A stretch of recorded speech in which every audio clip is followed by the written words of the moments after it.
30 मार्च से नवरात्र शुरू होने जा रहा है। ये तो आप सभी जानते ही होंगे कि साल में 4 बार नवरात्रि आती है, चैत्र, आषाढ़, आश्विन और माघ। जिनमें से चैत्र और आश्विन की नवरात्रि सामान्य नवरात्रि है और आषाढ़ और माघ की नवरात्रि गुप्त नवरात्रि कहलाती है। लेकिन क्या आप जानते हैं कि हर नवरात्र में माँ दुर्गा अलग अलग वाहनों पर सवार होकर आती है और जाती भी अलग अलग वाहनों पर है, जिसका इफेक्ट हमारे और आप पर पड़ता है। माँ दुर्गा की सवारी वैसे तो शेर है, लेकिन फैक्ट ये है कि जब माँ दुर्गा युद्ध कर रही होती हैं, तब उनकी सवारी शेर थी और इसका जिक्र भागवत पुराण में भी है। हर साल नवरात्र पर देवी माँ अलग अलग वाहनों पर सवार होकर धरती पर आती है।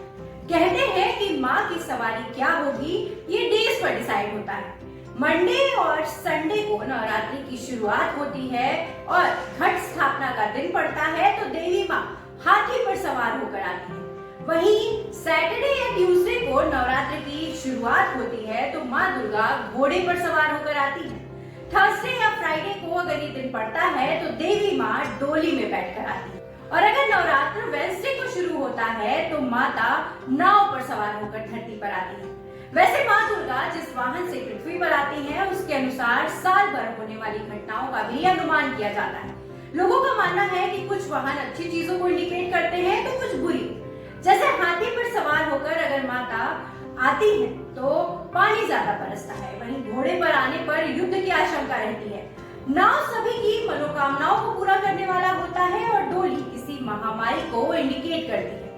देवी माँ के सिर्फ आने का ही नहीं बल्कि 9 दिनों बाद उनके जाने के लिए भी वाहन डिसाइड होते हैं। जैसे रविवार या सोमवार को माँ भैंसे पर जाती है तो देश में रोग और शोक बढ़ता है। शनिवार या मंगलवार को जाती है तो मुर्गे पर सवार होकर जाती है, इससे दुख और कष्ट बढ़ते हैं। बुधवार या शुक्रवार को वो हाथी पर जाती है जिससे बारिश होती है और गुरुवार को माँ दुर्गा इंसान के कंधे पर सवार होकर जाती है।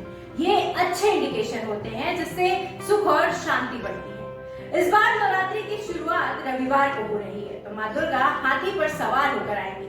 हो सकता है कि इस साल बारिश अच्छी हो। खैर, आप करिए माँ के आगमन की तैयारी। नेक्स्ट वीडियो में फिर मिलेंगे कुछ मजेदार टॉपिक के साथ। तब तक के लिए रखिए अपना ध्यान।